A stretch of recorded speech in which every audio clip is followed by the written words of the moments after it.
ሰራዊት ኢትዮጵያ ብሰለስተ ቦታ ናብ ትግራይ ከኣቱ እየ ይብለና ኣሎ እዚ ክገብር ከሎ እቲ ደርፊ እውን ሕዚ ዝጋበዝኩኹም ንዕኡ ዝምልከት እውን ስለ ዝኾነ እዩ ትግራይ ሓቂ ዝሓዘት ሰላም እትደሊ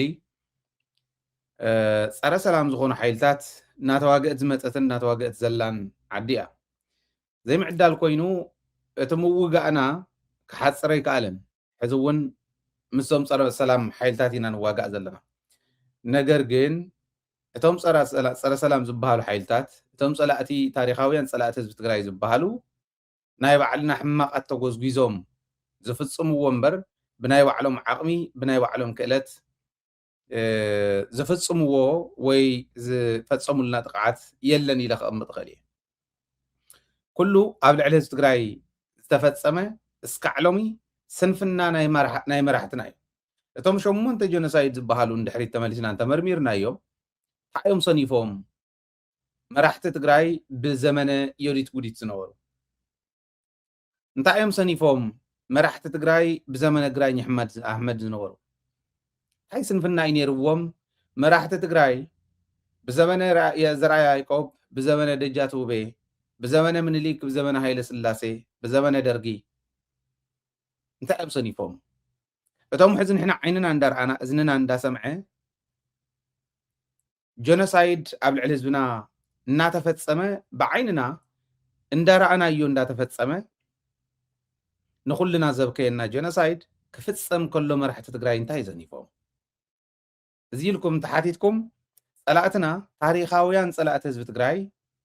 ኣብ ልዕሊ ህዝቢ ትግራይ ዝኾነ ይኹን ዓይነት ጥፍኣት እንተፈፂሞም ቅድሚ ሕዚ ዘሎ ኣብ ታሪክና ዘሎ ኩሉ ናይ ባዕሉ ናይ ስንፍና መስኮት ኣለዎ እቲ ሕዚ ዝኒሄ ኣይላቀቀኩምን ኢልና ዝኒሄ ጀኖሳይደር እውን ኣብ ልዕሊ ትግራይ እቲ ዘብፅሖን እቲ ከብፅሖ እየ ዝብሎ ዘሎን ሕዚ እንተሪኢኹሞም ስንፍና ናይ ባዕልና ስንፍና ናይ መራሕትና በሪ ስለ ዝኸፍተሉ እዩ ዝብል እምነት ኣለኒ ነዚዩ እቶም ሸፋቱ ፀኒሕና ክንምለሶም ኢና ሓድሽ ኣጀንዳ ሂቦሞም ኣለው ብሰለስተ ወገን ከኣቱ እየ ዝብል ዘሎ ንሳተን ክንጠቅስ እሞ ናፍቶም ናይ ባዕልና ሓትና ኢልና መቃለስትና ኢልና እስካዕ ሕዚ ዝመፃና ግን ሕጂ ሸፋቱ ዓፋር ሸፋቱ ሰቆጣ ኮይኖም ንሪኦም ዘለና ሰባት ኣዲስ ኣበባ እውን ኣብ ናይ ኣዲስ ኣበባ ጫካ እውን ሸፊቶም ዘለው እዚኣቶም በሪ ይኸፍትሉ ስለ ዘለው እምበር ብዓቕሚ ኣብዪ ኣሕመድ ዝተኸፈተ ኣይኮነን ዝብል ከቕምጥ ደልየ ሕዚ ብሰለስተ ወገን ከኣቱ እየ ዝብል ዘሎ እቲ ፈኸራ ከይመስለኩም ብግልፂ ኣብቲ መድረኽ እውን ተሳተፉ እዮም ፍልፍላትና ኣብ መድረኽ እዩ እዚ ተባሂሎም ዝኔው ብርሃኑ ጁላ ኣዚዙስ ናብ ትግራይ እሞ ከዓ ትግራይ ሕዚ ፅቡቕ ባፈረብ ዘለዋ ግዜ ብዘላትሉ ፅቡቕ ውደባ ትገብረሎ ዘላ ናይ ግፋ ናይ ካሊእ ዝበሃል ፀኒሕና ክንመፆ ኢና እዚኣቶም ኣብ ትገብረሉ ትግራይ ፅምዶ ፈጢራ እውን ጎረባብታ ሰላም እናገበረት ኣድማሳ እናስፈሐተ ብትኸደሉ ትግራይ ነዚኣ ሕዚ ብሰለስተ ቦታ ኣትየ ደኳዕኳዕ ከብላ እየ እቲ ፅልኢ ናይ ኤርትራ ኣይኮነን ፅልኢ ናይ ኣምሓራ ኣይኮነን ናይ ዓፋር ኣይኮነን ናይ ሱዳን ኣይኮነን ዙርያ ምላሽ ትርእይዎ ዘለኹም ሱዳን መኪሩ እዩ ኣይኮነን ኢልዎ እምበር ብኤርትራ መኪሩ እዩ ትዘብፅሐ ኣብፅሕዎ እዩ ብዓፋር ብኣምሓራ መኪሩ እዩ ኦረዲ ትዘብፅሐ ኣብፅሕዎ እዩ እዚኦም ኩሎም ኣብ ልዕሊ ዓፋር ይኹን ኣብ ልዕሊ ኣምሓራ ዝኸይድ ዘሎ ኣብ ልዕሊ ኤርትራ እውን ዝጀሃርዎ ዘለው ትግራይ ናይ ምጥፋእ ዕላማ እዩ ኢለ እየ ዝወስድ ኣነ ነዚዩ ሕዚ ወሲኖሞ ዝኒሄው ውሳነ ምርኣይ ወሳኒ እዩ ብርግፅ እቲ ውሳነ መራሕቲ ትግራይ ብኸመይ እዮም ክርእይዎ ዝብል ንሪኦ ሓቢርና ንሪኦ ግን ክሰምዕዎ ኣለዎም ኣትሊስት ክርእይዎ ክከታተልዎ ክዳለውሉ ኣለዎም ኢለ ይኣምን ሰብ ሓይልን ሎጂስቲክስን የዳሉ ከም ዘሎ ናይ ውሽጢ ፍልፍላትና ይሕብሩ ብቆቦ ከምኡ እውን ብተከዘ ብፀሊሞይ ወገን ድሕሪኡ ብዓፋር በዚኦም ብሰለስቲኦም ንትግራይ ከኣትዋ እየ ትግራይ ክቆፃፀር እየ ሕሊፍና ክንወኩም ኢና ይብሎም ነቶም ሸፋቱ ፀኒሕና ክንመፆም ኢና ንሳቶም ከዓ ክገብርዎ ተመዲቦሞ ዘለዉ لازنا بتግራይ ንኽኣቱ በዚ እንተዳልዩ ኣሎ ክንብል ከለና ብቆቦ ብተከዘ ብጸሊሞይ በዝሒ ሰራዊትን ሎጂስቲክስን መካናይዝድ እንተይተረፈ ብጣዕሚ ተደራጀወ ናብዚአን የደራጁ ከም ዘለዎ بعد قشو سكع مايتمن كباون مدلوات وديو ياو مملاساتنا يصوارنا يسراويتن كم زلو زيوم يقلصو بقبون بزح لعلن تحتن كم زنهي نالواش تقبو زنهي ناب سكع ذاتها سكع سقوط ازلو ون يقرارب كم زلو طرح تكون بو جمير وي ورادي بو جمير وي اتوص مبال جميري كجلاجل يلو نابنت بزات خبابي قدم حز زنبرة وزنور شفاتو نعاتهم تحجز زنبرة حان تخفل سراويت يانيرا اي بي بي حزقن كومتو جمجي مموز توحلو ايكونن ودن ترو شويدنا ايو زواقا سبيا باللومن يلوم شويدو من ايو معاتسو دينا اينا قال بلا زبل ترعانات مسبزحة حادة شالكا توصي كلهم الله بزات خبابون حجي تمالز توسخ ايزي سلاز بوزيو بناي قب خبابي جمير وي زي غبري زي غبرن يبللو مبالون يكونن جمير وي اوريدي بسقطا وقعت كنيميو بزي غاطامي نناي اغو سراويت بتعم خد نقفتو ناي اغو سراويت ابرغل وردا تقوصاطير ولا ملو بملو حد وردا تقوصاطير له مالتي ابرغل تقوصاطير ملو قسناولو سقطا قاتيوم كسغرو يوم بدنبي سلاز نزيوم متبع نزيوم برتع يدليو بتحتاي زلو ناي قمانتون كمو عرسوم نص اخوصو ناي اغو جن كوراتون سلازخونا بتعمي سفح زولا قصر سراويتون سلازلو اغو ملو بملو قطاطار يخول يوم دغافنيش تلن دغاف يوم زدلي حزي خا فانو مستغراي بدن بتنابيو بسرح الوان سلازلو ازنزو ناي اغو سراويت دغاف كغبرلو ويتنابيوم كسرح انت ناسه ناب اغو ناب ناي اغو سراويت زمص فانو نخحغزو مغباري كاليو ياتهم زياتهم ياو توم ناي وتادراو ساينسن طببن سمويا يغبرو اوزيو ناي بي بي سراويتن شفاتون مصيميوم مس سراويتنا غطيموم يوم سراويتنا واغوم يوم يو ترفريفوم ونيوم سلاز بوزناي قبوزني استرفا ነገር የለን ማለት እዩ ነዚ ድጋፍ ክኸውን ዝኽእል ተሓዚ ጽብቕቲ ዝኸድዋ ዘለው ሰራዊት ትግራይ ታይቱ ካናብ ኣገው ከባቢ ትሰግር መሬትካ ትሕዝ ኣገው ዓዱ ነፃ ከውፅእ ትሕግዞ በዓል ዋና ኣለዎ ናብ ኣምሓራ እውን ዓዱ ነፃ ከውፅእ ትሕግዞ ሰብ ዋና እኒአዎ ከምኡ ገይሮም ምኻድ ምኽኣሎም ናይ ብሓቂ ዝሕጉስ ባይዘወይ ብታሕተ ብላዕላይ ብጨርጨር ብኻሊእ ንምእታው تناي رايا زنهين ناي قبو زنهين تناويوم كسرحوو زبلواتو انا تديتيل كودو يدلن ديتيل ون النهين ديو تز توم صدلنا هم عينت مويا زلوم سلازخونو تديتيلات يكدو نتوم ناي وتادراو ساينسن طببن سمويا نتوم زملكتهم ناي سراويت غداي زملكتهم مرحتنا نعم غدفوي بوانነት ግን بقبو غيره نرايا خاتي بعفار غيره نابرايان نابندرتان كاتو ايه بسقط اغيرو نابتنبين كاتو يو حساو بصلي موي غيرو قعا ناب معراب ناب سمين معراب تግራይ كاتو ناب سمين معراب تግራይ كاتو ازي تحسا تعلما زي بسلسته ቦታ ዝብለኩም ዘለውን زي اوكي بحر دلو يدا تግራይ نزيتو اب صمدو زنوركم الرأيا كتقيروا لكم نبلو كتستوعلوا لكم نبلو نزي تاكي وحزن تግራይ اذا اتخبل كله بسلسته وغن بحر غملس يزغن عقمينا خاكمن طرح معراب تግራይ كيتنخولي بوم حجر غيره نلعلي بزي قعب ببوري غيرون ناب عصب كاتو ايه علاماي بحريو كيتنخوني نخاكمن كو اسكع زبل وصحنيري صمدم زبلنا بلو راهم سلا ኤርትራኹም ዝገብሩ ለው ኢሎም علامات تግራይ ንምጥፋይ ናይ መጀመርያ علامات تግራይ ምጥፋይ تግራይ እንተ ይጥፈአ ዓድኻ እንተ ይጠፈአት ኣስተውዒልካ ትቃለስ ግረም ዓድኻ ንኽትጠፍእ ከምቲ ሕዝቢ በዓል ጻድቃን ዝገብርዎ ዘለዉ ኣስተዋፅኦ ትገብር ንብልጽግና ትሕግዝ ከዓ ሓቢርካ ትጠፍእ ምጥፋእና ኣይተርፈናን ከም ዓዲ ከም ህዝቢ ከም ብሄር ከጥፋእና ስለ ዝደሊ ሕዚ ዝገብሮ ዘሎ ብሰለስተ ቦታ ከኣቱ እየ ዝብል እውን ኣይኽእሎን ጃህራ ኣይኮነን ብተግባር ኣብ ዓዲ ዘሎ መሬት ዘሎ እዩ ነግረኩም ዘለኹ ክንደይ ሰራዊት ይኽህልዎ እሞ ከዓ ናይ ኢትዮጵያ ሰራዊት ኮይኑ 100 ሚልዮን ናይ ኢትዮጵያ ሰራዊት ዝመፅእ 1 ሚልዮን ዘይመልእ ናይ ትግራይ ሰራዊት እኹል እዩ ይትረፍ ድሕዚ ኤርትራ ትበሃል ብድሕሪት ትወቕዓካ የላን እኳ ደኣ ዝተሕግዘካ እያ ኣምሓራ ዝበሃል በቲ እውን ዝወቕዓካ የለን እኳ ደኣ ዝሕግዘካ እዩ ኣገው ኣሎ ቅማንት ኣሎ ዓፋር ኣሎ እዚኦም ሒዝካ ናብ ትግራይ ክቐርበ ይኽእለን ሕዚ ታተዋፅኦ ዝነበረት ሰላማዊ ዝኾነ ዘተ እዩ እንደውም ብቐዳማይ ኢለ እየ ኣምባሳደራት ናይ ዝተፈላለየ ሃገራት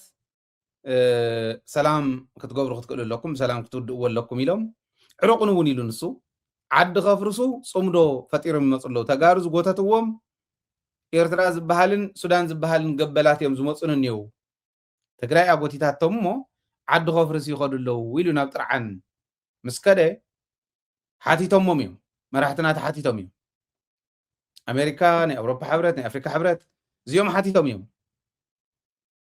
ንመራሕቲ ትግራይ ናተይ ስጋኣት ዝነበረ መራሕትና ከይታለሉ እዩ ኣብይ ኣሕመድስ ኣዎ ናይ ባሓቂ ሰላም ግዲእ ገይሩ ሰላም ግዲእ ሓሲቡ ተባሂሉ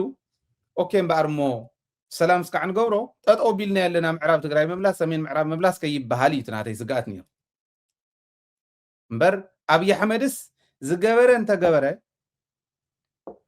መፂኡ መሬት ትግራይ ክሕዚ ድሕሪ ሕዚ ማለት ዘበት እዩ ኣይከኣልን ምዕራብ ትግራይ እውን ነዊሕ ዝፀንሕ ኣይኮነን ኣብ ቀረባ ዝምለስ እዩ እንታይ ዳ እዩ ዝኩሉ ዓገርገር እንተኢልኩም ብብዙሕ ነገር ምትርጓም ይከኣል እዩ ትማል እውን ዘቕመጥናዮ ኣሎ ሕዚ ታርጌቶም ረኣይዎ ኢኹም ኢኮኖሚ ኣዲስ ኣበባ ዘለኹም ኢኮኖሚ ናይ ኢትዮጵያ ናበይ ይኸድ ከም ዘሎ ረኣዩ ኣበዮም ፋብሪካታት ዝስርሑ ዘለዉ ኣበዮም ኣየር መንገድታት ብናይ ኢትዮጵያ ገንዘብ ዝስርሑ ዘለዉ ኣበዮም ናይ ሕርሻ ካምፓኒታት ዝኽፈቱ ዘለዉ ኣብ ኢትዮጵያ እኮ ንመስፍን ቀዲሙ ናይ ብረታ ብረት ኢንዱስትሪ ዝተኸፈተ የለን ሕዚ ትራክተር ዝሰርሕን ሸይጥን ዝገጣጥምን ሸይጥን ኣብ ኣዳማ እዩ ኣብ ኦሮምያ እኒ ኣነ ኦሮምያ ከምኡ ምዕባይ ኣይኮነን ትፀገመኝ ናይ ኢትዮጵያ ገንዘብ ንምውሳድ ኦሮምያ ንምዕባይ ትግራይ ምቕጥቃጥ ኣይመድለዮምን تا كالكوليشن نساس لازم نبره تقرأي تحلفنان مسيا تبيا هاجرنا آيات هاجر كتفر سوي تقولون كتب لنا آيات سلازم هم انتبه لت إنده هلو تنع إثيوبيا وين حزنا نقد كتا بوزي جن أوروميان لم عجن جيجا أيو تقرأي أورومو بأورومو نتون نكورع زجبر مسوات زخفلت عدمبر سلايت أوروميا يكونتن تجاجيوم يوم ገምጋሞ ሙን ሲኒሩ ህዝተ ዓገር ገርዝን ይሄ ሶስተ ኩናት እንዳገበርካ ኢትዮጵያዊ ነው መንእሰይ እንዳውጻኻ ናጎተትካ ናው ኩናት ትእትዎ ኢሉ እንዳሃበይ ይማረኽ ኦሬዲ ናይ ቀለብ አደዳይ ዝገብረካ እናተመለሰና ኸደ ሪዩዝ ከምዚ ሪሳይክል እንዳገበረ ይመስል ያ ስለ ዝኾነት እዚኣ ገይሮም እተን ክሰርሕዎን ዝደለይዎን ነገራት ኩለን እስካዕ ዝውድኡ ናጓተቱ ከጽንሕዋ እዮም ትግራይ ናውቅዑ ትግራይ ንውቃዕ ብዝብል ከጽንሑ እዮም እቲ መንፈስ ንሱ ብደንብ ምርዳእን ትግራይ ክድሕነሉ ትኽእለሉ መንገዲ ሓቢርካ ወሲንካ ከም ዓርቃይ ረቢብካ ምቅላስን የድልብ ትግራይ ማለት እዩ ሪኢኹም ቶም ጽምዶ ክግበር የብሉን ኢሎም ምስ ኤርትራ ሰላም መፍጣርና ዓይኖም ሓዊ ኮይኑ ደም ዝነውዕ ዝነበሩ ሰባት ሕዚ ክርድኦም ተዘይክኢሉ ሰባት እውን ኣይኮኑን ኢና ክንብሎ ሰብ እውን ኣይኮኑን እዚኦም ሕዚ ክርድኦም ተዘይክኢሉ እንተነኣሰ ምክንያቱ ብሰለስተ ወገን ከኣትዋ እየ ትግራይ ይብለካ ኣሎ ሻዕብያ ደለይ ድማ ደለይ ዳ ኣብ ትግራይ ኤርትራ ኣብ ትግራይ ድያ ድሕሪ ናብ ኤርትራ ነይሩ ኮይኑ ማለት እዩ ኤርትራ እውን ትወቃዕ ኣይኮነን ዝብል ዘለኹ ሕዚ ትፅምዶ ኤርትራ እንተተወቂዓ ዝለዓል ትግራዋይን ትግራይ እንተተወቂዓ ዝለዓል ኤርትራውን ንኽህሉ ጌርና እንዲና ንሃንፅ ከምኡውን ይኾን ዘለዎ ኤርትራን ትግራይን ጥራሕ ተይኮነ ሱዳን እውን ኣምሓራ እውን ዓፋር እውን ኢተዎ ኢና ንብል ዘለና ኣትዮም እውን እዮም ካልኦት ብሔር ብሔረሰባት እውን ኣትዮም እዮም ተዋና ነገሩ ትግራይ ተጥፋእ ናይ መጀመርያ ኢሉ ዝመፅእ ፀላእየ ኢሉ ዘይሓስብ ትግራዋይ እንተኮይኑ ትግራዋይነቱ እዩ ብጥርጥር ክንእትዎ ዘለና ተመለሱ ሕዝና ብልብኹም ኣዲስ ኣበባ ዘሎ ይኹን ኣብ ካሊእ ዘሎ ይኹን እዚኣ እንተ ዘይተረዲኣቶ ትግራዋይነቱ ሕቶ ምልክት ክእትወላ ክኽእል ኣሎ ወይ ለዛም ተፅምዶ ፎቲና ኣይኮንና ንፃመዶ ሰሙን ፈትየሙን ኣይኮንን ጀሚሮም ንዕኦም ዘዋፆም ንሱ ስለ ዝኾነ ንሕና እውን ንዓና ዘዋፀና ንሱ ስለ ዝኾነ እሳ ስለ ዝኾነት እውን ሪኢኹማ ኣብ ቦርደር ዋርድያ ይብልካ ካሊእ ይብልካ ኦረዲ ባዕሉ ዝመሓደር ሓሪሱ ዝኸረመ ገባር ኮን የና ካብኡ ላዕሉ ዘሎ እዩ ናብኡ ገፅ እነውፆ ሎጂስቲክስ የለን መፃኹም ይብል ሕዝቢ ሰቆጣ ክመፅእ ከሎ ብዛላንበሳ እውን መፅኡ እንተዝኾን ነይሩ ሓቢሮም እንተዝኾኑ ነይሮም ክንደይ ናይ ዝኣክል ኢኮኖሚ ዘለዋ ትግራይ ሙን ኩሎም ሰፕላይ ክትገብር ትፅምዶ በዚ ተረድኡ ምስ ኤርትራ ኮንካ ንሻዕብያ ኣሚንካ ይብሉ እናኣምኖ ፈቲና ኣይኮንና እንፃመድ ፈቲና ኣይኮንና እንታይ ፎተና ክንፃመድ ይገብረና ኩነታት ንዕኦም እውን ፈትዮሙን ኣይኮነን ንሶም እውን ፈትዮሙን ኣይኮነን እንታይ ፈተው ክፃመዱ ይገብሮም ኩነታት ሕዝታ ኩነታት ዝፈጠረታ ምፅማድ ዘላቂት ንግበራ ኢና ንብል ዘለና ስትራቴጂክ ንግበራ ኢና ንብል ዘለና ምክንያቱ ህዝቢ እሕዋት ህዝቢ ስለ ዝኾነ ሓው ህዝቢ እዩ ፖለቲካ ይበላሽዎ ፀኒሒት ፖለቲካ ከምዚ ኢሉ ኣጋጣሚ መምፅእዎ እንድሕር ተስተኻኸለ ንሕና ንጠቐመሉ ንቅድሚት ንውሰዶ እዚኣ ኢና ንብል ዘለና ክንገብራ ከዓ ንኽእል ኢና ስለዚ ቦዚን እነዘገፅ ልቢ በል ከፊልካ ከፍ ዝበለ ሰማይ ቆረኡ ዝዓይነቱ ኣናሊሲስ ኣይትስራሕ ከም ዘለዎ 1,100 ቦርደር ኣለና መንጎ ኤርትራን ትግራይ 1,100 ኪሎ ሜትር ቦርደር ማለት እዩ እዚ ክንደይ ሰራዊት መሸፈኖ ንኤርትራ እውን እንዳመከትካ ነዚ እውን እንዳመከትካ እንተዝኾን እዩ